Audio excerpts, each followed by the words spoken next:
All right, everyone, here's your sub plan for the day. Everyone needs to start with a blank sheet of painting paper just like this. And I'm going to start by dividing it in half vertically. You can choose to fold it, draw a line, it doesn't really matter. But I'm going to show you guys how to draw and paint a very simple deciduous tree, And then you are going to be able to try one yourself. Follow along with me, and then try a different tree over here to the right if you have time today. Now remember, a deciduous tree is going to be shaped and painted something similar to what you see here. We are still going to be practicing and finishing this up on our draft we started in class yesterday. But for right now, we're going to just focus on doing a little practice today. Now, let's get a quick start by drawing our very, very simple tree trunk. And if you remember how we drew this in class, we sketched this out as a very simple Y shape. So just for the sake of today, I'm going to sketch out, and I'm going to draw kind of dark to make sure you guys can see. But just kind of a simple Y shape. Couple of branches. And again, it doesn't need to be anything more than this. You know, something very similar to what you see here. We'll go into it with a little bit more detail later on. And then for the actual shape of the tree, the branches and the leaves and all that, let's just draw a really light kind of, poofy cloud shape. Doesn't have to be anything more than that for the sake of learning this process. Notice how I kept it very light. That way we won't see the drawing through the paint. Now, to get started, we're going to need these colors, and I have these provided for you over there on the materials table, but we need a brown, blue, green, and yellow. Now, the green and the brown are both straight from the tube, so you don't need to worry about mixing anything. But what we do want to do is we want to start by painting our trunk, and we want to let our trunk dry a little bit before we start our leaves. Now, what we want to do is something very similar to our sky and our river demo, is we want two different values to sweep together. So I'm going to take my brown and just kind of move some of it to a different spot in my palette, okay? And then I'm going to be getting a little tissue paper really quick. Make sure you've got some as well. And I'm going to just add a little bit of color to this brown. Now let's make this brown a little bit lighter. Let's see, I'll make it a little bit lighter, so I'm going to add a little bit of yellow to it. Just kind of see what happens. That's going to be slightly different, so I'm going to add a little bit more. Just kind of see what happens. Well, that looks pretty good right there. You can tell the difference. It's quite a bit lighter.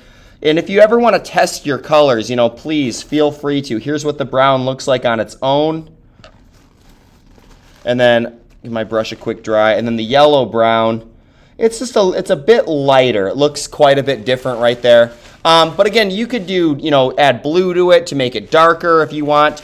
But basically, for my tree trunk, I want to kind of put my darker brown in places, and I'm just going to kind of press it in there, just kind of randomly throughout. If I want to make one side of my tree darker, I'll definitely put this brown kind of on one side a little bit more. And then I'll take my yellow brown, my color that I made a little bit lighter. I'm going to add a little bit more yellow to it. And just like we did for our river and just like we did for our sky, I'll take my lighter color and I'm just going to start sweeping it in to the darker brown. And you want to make sure you do this while the paint is still wet. And what that's going to give us is a variation, meaning kind of a change in value with our browns. So we're going to kind of have a darker brown and a lighter brown kind of merging together. And it might not be as visible as mine. The camera, I don't know if the lighting's catching it super well. I might need to go a little bit darker with my colors, but that's totally fine. And just kind of get those textures in there. I'm going to add a little bit of blue to my first brown and just kind of see what happens when it darkens up a little bit. Okay, that's a much darker brown. That might have been a little bit better, but it's okay.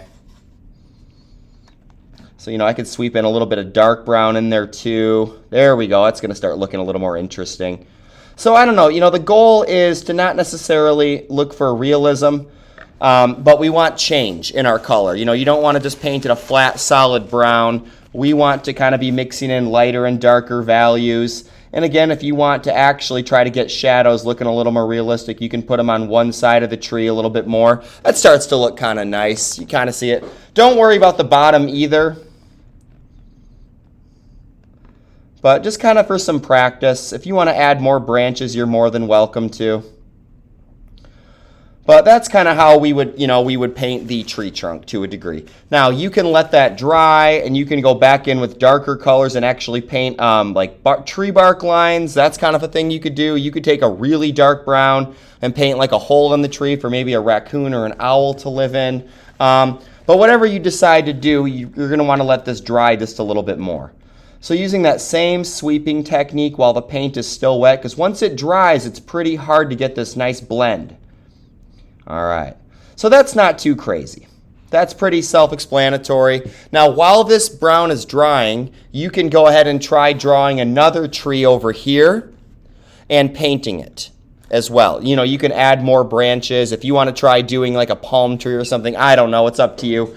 But whatever it is you do, just, be considerate with it. Take your time, stay in the lines, and get your colors to do what you want. Now, after about 5 or 6 minutes or so, this brown will start to dry. But I'm going to go ahead and start making our leaves. Now, I want to mix 3 different types of green. I want to make a yellow green, a blue green, and I want to make just a nice normal green. And you can kind of see in this example how those colors were used. The blue-green, the darker green is going to be our shadow color. Our regular green is going to kind of fill out some of the space, while our yellow green is going to be our highlight. So take a minute or so, get your brush cleaned. And again, this is practice, so we don't need to really, make it perfect, but I'm going to mix up a little bit of blue-green. So I'm going to move some green in 2 different spots, and then that'll be my green from the tube. So first I'll mix my yellow-green. We'll take a bunch of yellow and mix it with our green, and you might need quite a bit. I'm going to really try to lighten that yellow, a little brown in there, but that's okay. Really try to lighten that green up. That'll look real nice. And if you ever have too much paint in one of your circles, just take it, move it to a different spot on your palette, and keep mixing your color. There's a nice yellow green. I'm going to make that real bright right there. That looks real nice. And then my blue green. I don't want any yellow in there, so I'm going to take my brush, clean it in my cup, give it a stir, clean it off, and then I'm going to mix up some blue with some green to really get a nice deep shadow color right there. Oops, went out of the spot a little bit. No worries on that.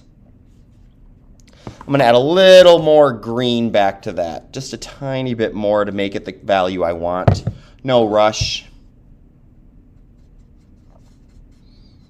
All right.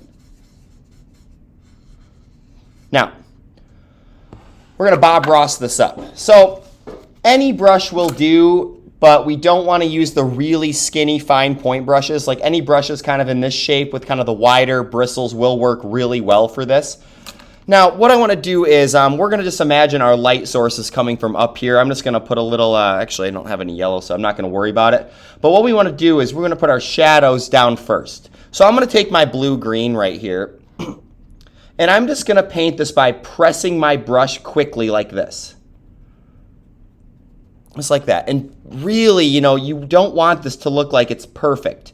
So really, you want to go kind of quick with it, but be in control of what you're doing. Overlap the brown just a little bit. Kind of, the shadow isn't always going to be just on one side. I can put just a little bit of it over here. And just kind of, but don't stab your brush down. You don't want to destroy your bristles because you want to keep using this.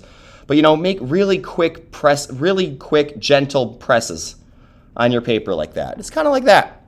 Now, you have to go a little quick with this, so I'm going to give my brush a quick dry, and I'm going to switch to my regular green, and I'm just going to kind of start filling in some of these gaps. I'm going to overlap a lot of my blue-green and kind of just start filling in a lot of these gaps. This is with my green out of the tube, so I'm going from darker to lighter value. It's starting to look kind of nice there. I'm going to keep overlapping my blue-green because the blue-green is underneath it. It's darkening that green up. And I'm going to fill in about 90% of this tree, if not a little bit more, with my regular green. Looks pretty good so far. And then for the finishing touches, I'll take my yellow green. And this is going to be a little challenging to see, but it's going to kind of brighten this up. If you can really go light with this yellow green. I'm going to put a little more yellow in there and really kind of brighten it up. And that's going to represent the sun hitting these leaves. So let me just kind of clean my brush off a little bit. And just kind of, fill in the gaps, especially on the right side. And just kind of get that yellow-green to shine through. Kind of fill in any gaps a little bit. And just kind of overlap everything. Not everything with it, but most of the tree with that. Because that blue-green is still acting as our shadow. And that's basically it. That didn't take very long. It used very similar techniques to what we've learned so far. You are capable of mixing up all of these colors that I did. So what I want you to do is, once you kind of finish one, I want you to try a second tree over here. And you can paint the tree trunks first. If you want to paint a tree in autumn, go ahead. If you want to practice a tree in winter and just do brown tree trunks and branches, go right ahead. But when you're done, you're going to put your first and last name on the top, and you're going to put it on the drying rack. So we'll take a look at these on Monday when I come back. Have a great time. Explore, challenge yourself. Try something new. If you want to make a cherry tree, if you want to make some shrubs or bushes, it's all up to you. Have a good time, and I will see you guys on Monday. Be sure to clean up really well. We don't leave pallets or brushes in the sinks. Thank you.